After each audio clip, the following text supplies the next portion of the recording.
Spændinger og smerter i benene. Tit og ofte så er det affaldsstoffer, som går ned og skaber ubalance og ballade nede i benene.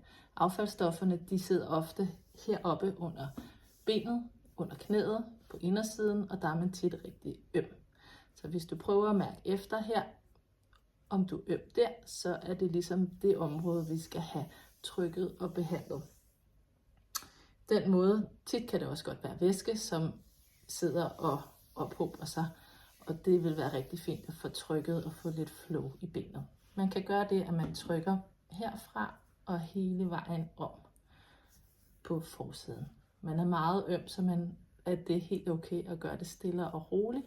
Men på den her måde, små cirkler eller med tommelfingeren, så gør man det, at man skaber flow i benet med de her affaldsstoffer, som kan gå ind og skabe lidt ubalance, smertespændinger i benet.